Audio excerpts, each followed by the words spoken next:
ಸ್ನೇಹಿತರೆ, ಹೊನ್ನೆವಾಣಿಗೆ ಸ್ವಾಗತ.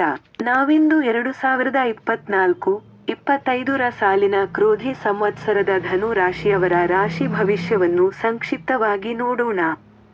ಸಹೋದರ ಭಾವದಲ್ಲಿ ಸಂಚರಿಸುವ ಶನಿ ಹಾಗೂ ಕುಜ, ಚತುರ್ಥ ಭಾವದ ಶುಕ್ರ ಹಾಗೂ ಸುತ ಸ್ಥಾನದ ಗುರು, ಹೀಗೆ ಬಹುತೇಕ ಅನುಕೂಲ ಸ್ಥಿತಿಯಲ್ಲಿ ಇರುವುದರಿಂದ ವರ್ಷದ ಆರಂಭ ನಿಮಗೆ ಒಳ್ಳೆಯದಿದೆ.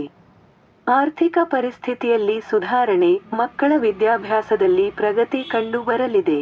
ಭೂಮಿ, ವಾಹನ ಖರೀದಿ ಯೋಗವಿದೆ. ಮನೆಯಲ್ಲಿ ಮಂಗಳ ಕಾರ್ಯಗಳು ಜರುಗಲಿವೆ. ಕೆಲಸದ ಸ್ಥಳದಲ್ಲಿ ಉತ್ಸಾಹದ ವಾತಾವರಣ ಕಂಡುಬರಲಿದೆ. ಆದರೆ ಮೇ 1ರಿಂದ ಗುರು ವೃಷಭದಲ್ಲಿ, ಅಂದರೆ ರೋಗ ಸ್ಥಾನದಲ್ಲಿ ವರ್ಷಪೂರ್ತಿ ಸಂಚಾರ ಮಾಡುವುದರಿಂದ ನಿಮಗೆ ಆರೋಗ್ಯ ಕೆಡಬಹುದು. ಮಾನಸಿಕ ಕಿರಿಕಿರಿ ಉಂಟಾಗಬಹುದು. ಚತುರ್ಥದ ರಾಹುವಿನಿಂದಾಗಿ ಶತ್ರುಗಳ ಕಾಟ ಎದುರಾಗಬಹುದು. ಈ ಅವಧಿಯಲ್ಲಿ ದೇವಿಯ ಆರಾಧನೆ ಮಾಡಿ, ಅದರಿಂದ ನಿಮಗೆ ಒಳಿತಾಗಲಿದೆ.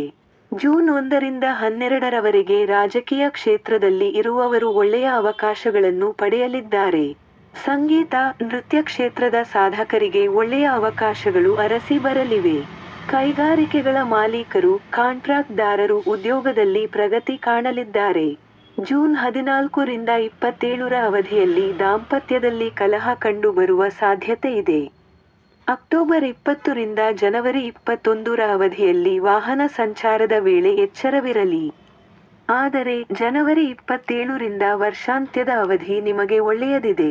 ಉದ್ಯೋಗದ ವಲಯದಲ್ಲಿ ಪ್ರಗತಿ ಕಂಡು ಬರಲಿದೆ.